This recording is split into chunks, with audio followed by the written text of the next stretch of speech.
Hello students, myself Dr. Satish Kumar from Government College for Women Bhodia Kheda, Fatehabad. Today I am delivering a lecture on ecosystem and its structure. Dear students, first of all I want to tell you about the contents. We will discuss ecosystem, its definition and types. Then we will study structure of an ecosystem, in which I will tell you about biotic components and abiotic components. Dear students, first of all we start from the term ecology. Ecology word has been derived from the two words, Greek words oikos means house and logos means study.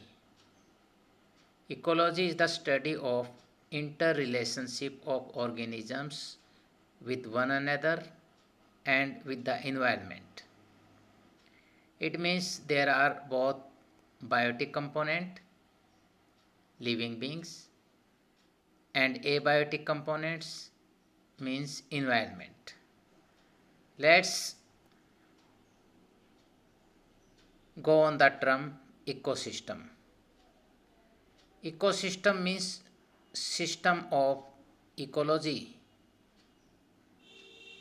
Again it made of two Greek words, environment and interdependent complex. According to Odum in 1963, the ecosystem is the basic fundamental unit of ecology in which both biotic communities and abiotic environment influence each other. Dear students, here again in ecosystem both the components, biotic components and abiotic components, they are included. They interrelate with each other. According to Forbes, it was termed as microbes, and according to Sukachev, it was named as biogeosynosis. Term ecosystem was coined by A.G. Tensley in 1935. Now I am telling you the characteristics of an ecosystem. Ecosystem is a self-regulated and self-sustaining structural and functional unit of nature. Ecosystem is an open system. Its input are solar energy and matter, while output is organic food and waste matter. Dear students, a system is open when there is exchange of matter and energy with the outer environment. In closed system, there is no such type of exchange is found. Third point of ecosystem is regular input of energy is essential for maintaining an ecosystem. Dear students, sun is the ultimate source of energy, and to an ecosystem sun provide main energy. It maintains stable state of equilibrium or homeostasis amongst its various components also. Now let's discuss about the types of ecosystem. First one is the natural ecosystem. Natural ecosystem is the system that operates under natural condition without any major interference by man. In it, number one is terrestrial and number two is aquatic. Terrestrial ecosystem that occurs on the land, and it includes grassland, desert, forest, etc. Aquatic ecosystem that is found in water as shown in the picture. The ecosystem of oceans, or you can say marine ecosystem. Ecosystem occur in natural lake, that are the types of natural ecosystem.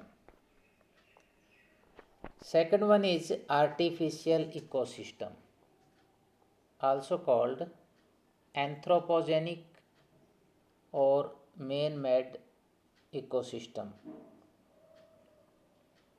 It is the ecosystem which is created and maintained by human beings, like the farmer do agriculture. Agriculture is an example of artificial ecosystem.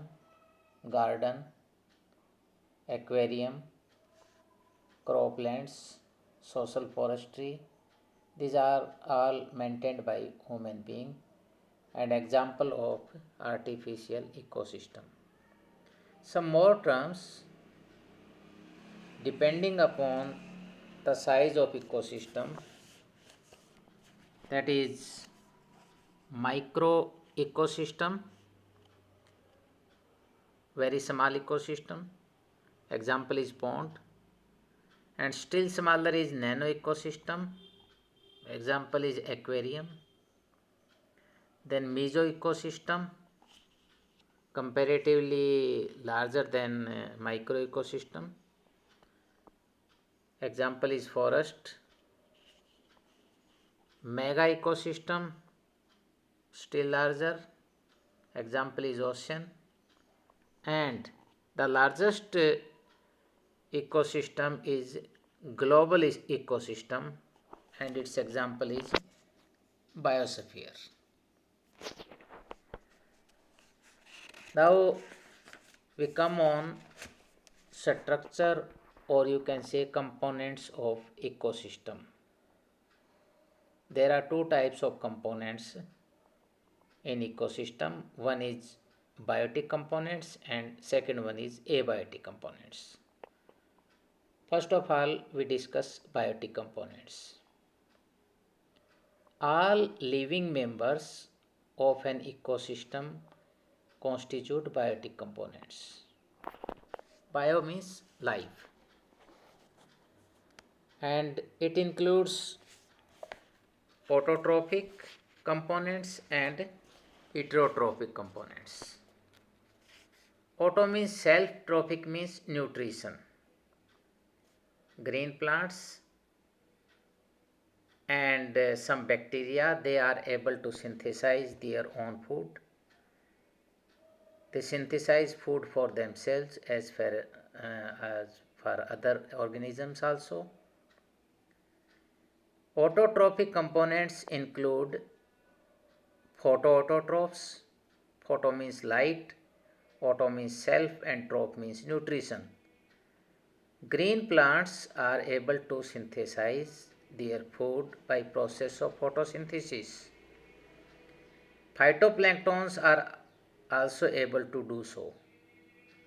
Green plants are also called energy transducer because by the process of photosynthesis they are able to transform radiant energy, or you can say solar energy, into chemical energy stored in the form of food, glucose.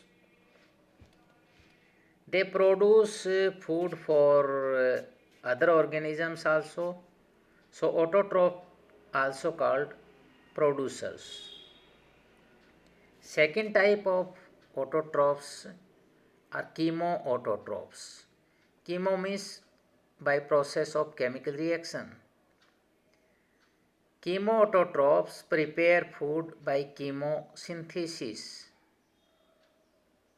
Some bacteria for example nitrifying bacteria, they have the ability to get their energy by catabolism reaction or anabolic reactions.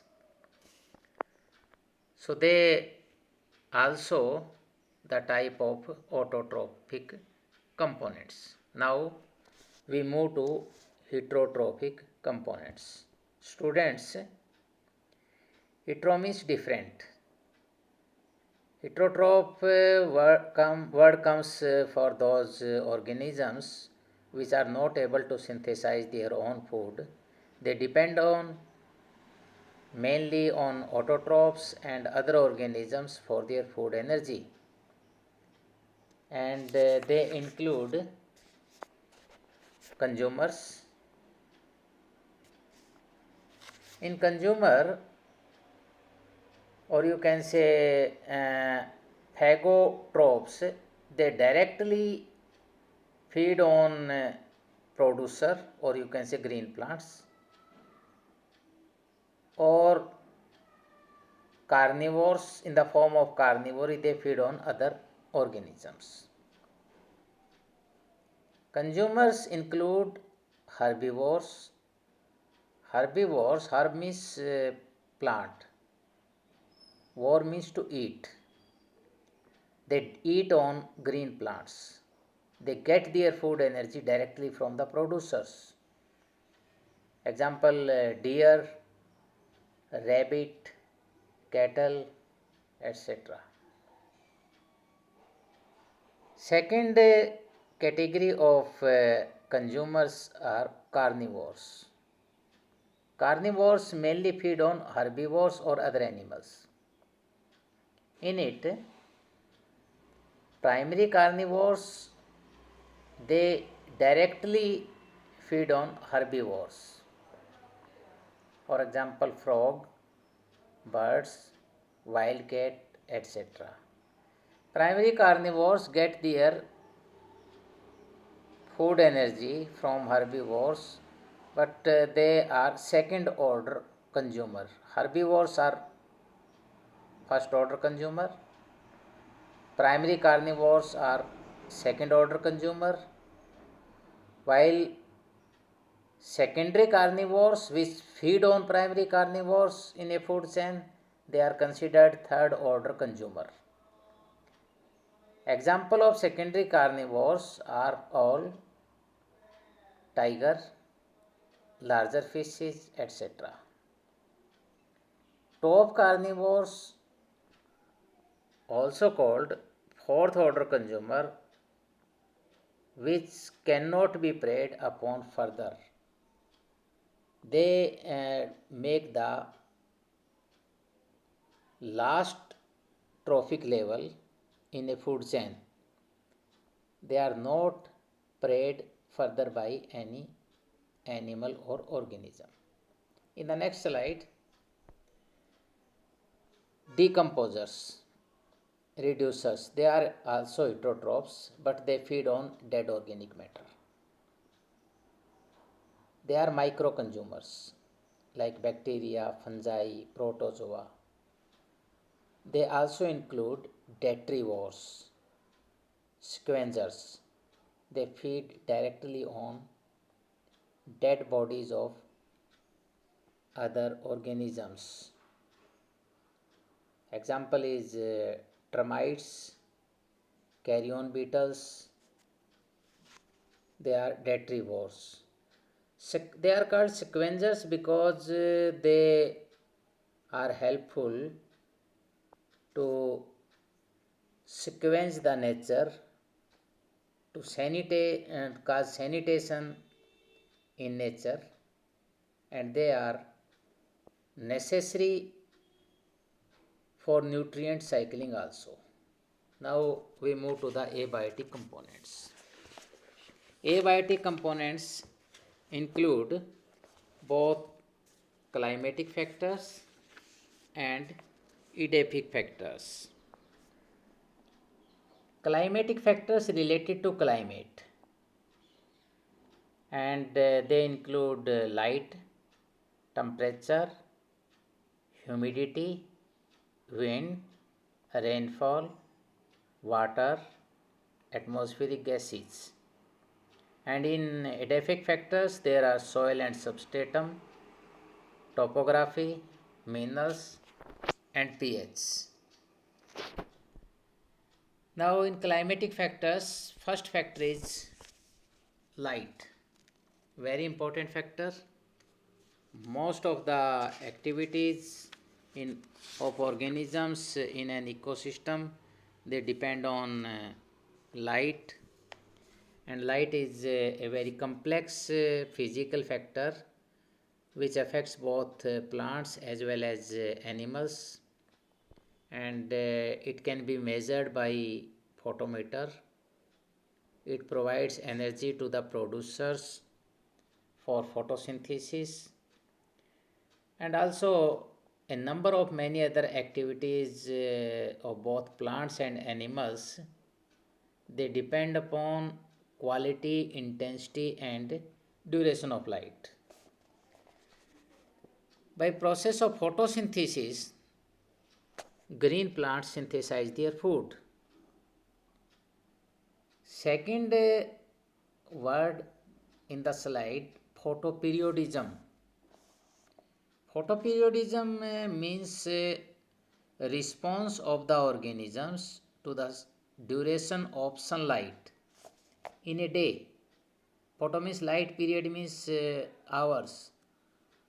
How much hour of light is necessary for metabolic activity and for flowering in a plant. Flowering in plants depend upon the duration of photoperiod also, and plants are divided in long day plants, short day plants, day neutral plants, etc. on the basis of photoperiod. Plant growth also influenced by light, because light promotes the growth in most of the plants by promoting the development of chlorophyll, photosynthesis, synthesis of growth hormones, stomatal opening, etc. And on the basis of effects of light on their vegetative development, plants are divided into two categories: heliophytes. Helium means sun. Helium is present in the sun. Phyte means plants. The plants which grow in strong sunlight, they are also called sun plants, like pines, willows, etc. And second, zeophytes, which grow in lower light intensity or in shade, they are called shade plants. For example, beech, firs, hemlocks, etc. Metabolic activities in plants also influenced by light. Light increases the enzymatic activities and general metabolic rate. It also increases photooxidation and respiration rate also. And next point, that is locomotion,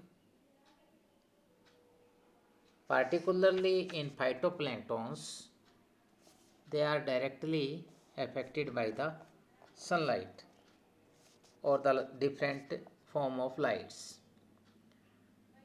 Positive phytoplanktons, they move towards the source of light. Next is pigmentation. Pigmentation means coloration. Light intensity induces chemical changes leading to pigment formation in the cells, both in plants as well as in animals. They also cause tanning in animals and both in plants also.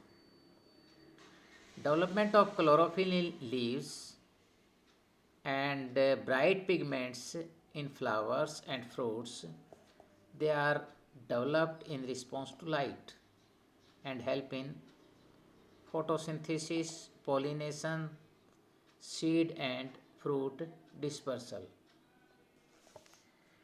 Protective coloration mainly in some reptiles, birds, mammals that develop in response to light, and this process is metachrosis.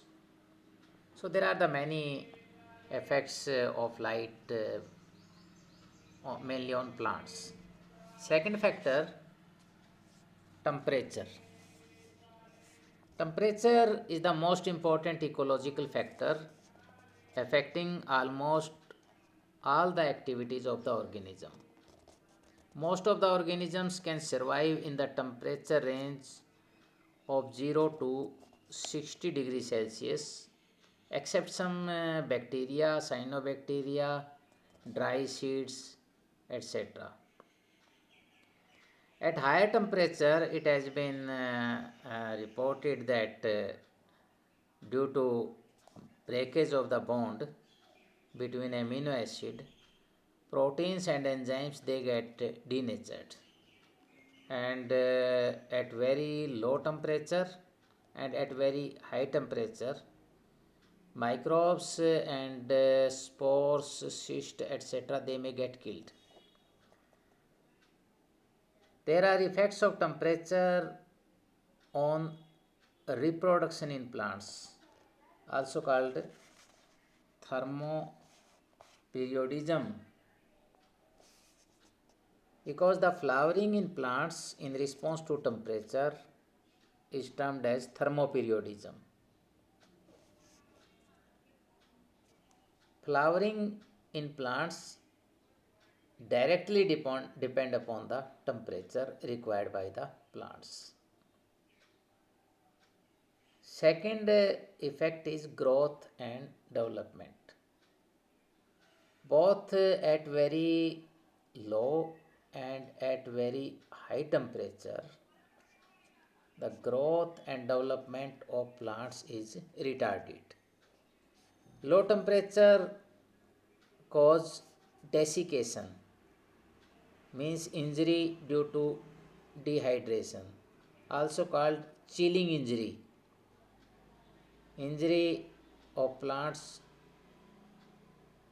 at very low temperature, and at higher temperature they are also affected adversely. There are some morphological changes observed in some animals due to change in temperature, and there are some rules on the given by some scientists, and one of them is Bergman's rules. In Bergman's rules, the birds and mammals of cold regions are larger in size than those of warmer region. जो ठंडे area के birds और mammals हैं वो warm region से comparatively larger size के होंगे. It was the Bergmann's rule. Allen's rules says that tail, snout, ears and legs, these are extremities of mammals, are relatively shorter in colder parts than in the warmer parts. जो ठंडे area हैं वहाँ पर mammals के tail, snout, ears and legs comparatively warmer part से छोटे होते हैं. Third one is Jordan's rule. It states the fishes found in waters of low temperature tend to have more vertebrae than those of warmer waters. ठंडे पानी में जो fishes हैं उनमें वार्मर वाटर की फिशेज से कंपेरेटिवली ज़्यादा वर्टिब्री होती हैं. And Gloger's rule says that the mammals, birds and insects of tropical region, means warmer region, are more darker in color and heavily pigmented than those of Arctic region. ठंडे क्षेत्र के मुकाबले जो warmer region है उसमें mammals, birds और insects dark colour के होते हैं. ये है Gloger's rule. In thermal regulation, the temperature regulate the body activities also. It has been reported that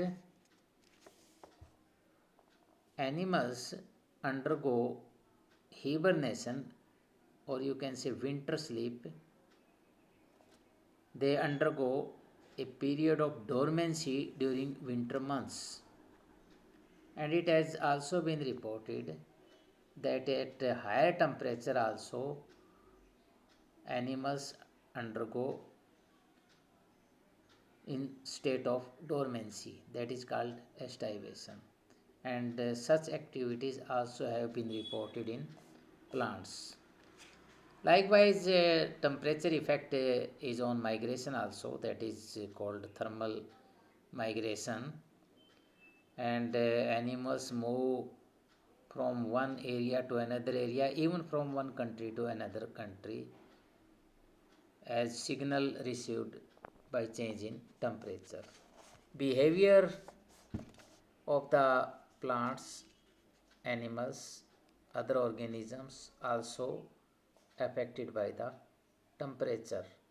Temperature cause changes in behavior is called thermotaxis. Some phytoplanktons shows thermotaxis. Next factor is humidity. Humidity means water content in the air. It promotes growth of epiphyte. Epiphyte are those plants that grow on other plants. Like there are orchids grow on the bark or stem of some trees in hilly areas. Humidity also affect transpiration. More humidity, less transpiration. Humidity also promotes germination of seeds. As you know, students, water and air both are necessary for germination of seeds. So when there is more humidity, it will promote the germination of seeds. Now, next factor is wind. Moving air is called wind. It can cause soil erosion. And when there is soil erosion due to fast moving wind, it will cause a reducing of soil fertility and also induce desertification. Lodging means flattening of plants against the ground. Like when there is fast moving air along with rainfall can cause flattening of the wheat crop, rice crop, etc. When there is a fast moving wind, it can cause dwarfism in plants also. Wind also help in pollination. Pollen grains, they go from one place to another, from one plant to another plant. Dispersal of seeds, fruits and spores, they also caused by the wind, that is wind dispersal. When there is continuous unidirectional winds, it will cause the development of flag trees. Means the branches, they come in one direction, one side, and the tree looks like a flag. That is a problem particularly in the seashore areas when there is wind moving in one direction for a long period. and will also help in migration of flying animals also. Next slide, there is factor rainfall. Rainfall is the source of groundwater and relative humidity. Relative humidity, students, it is the ratio of the pressure of water vapor in the air to the vapor pressure of the air when the saturated with water vapors at the same temperature. जब water vapour बढ़ जाते हैं तो relative humidity environment की increase हो जाएगी। Rainfall यानी जो वर्षा कहते हैं, that will cause the development of evergreen forest, grasslands और xerophytic vegetation on the basis of amount of rainfall. More rainfall, development of evergreen forest. And when there is water deficiency, there will be the development of xerophytes. Then water, no doubt, as I have already told you, is essential for all plants, and the plant roots, they get capillary water, and on the basis of presence of water in soil, their categorization of plants into hydrophytes, hygrophytes, mesophytes and xerophytes. Hydrophyte aquatic plants grow in water. Hygrophytes, their roots move or they show tropic movement towards the source of water. Mesophyte in medium water conditions, and xerophyte, they are in water deficient conditions.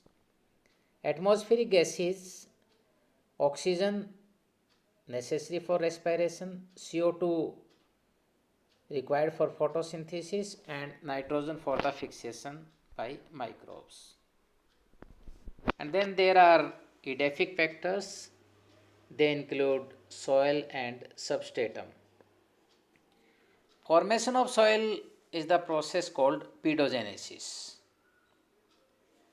Soil of the substratum cause anchorage of roots of plants, and they are also storehouse of minerals in water. Soil is also the site of decomposition. The plants growing on saline soil, they are called halophytes. Plants growing on sandy soil called psammophytes. On rocky surface called lithophytes. Litho word comes for the rock. And the plants growing in rock cerevisices called chasmophytes, and on acid soil they are called oxylophytes. Likewise, topography. Topography is the physical features of earth like altitude, slope, exposure, valleys, plains, etc.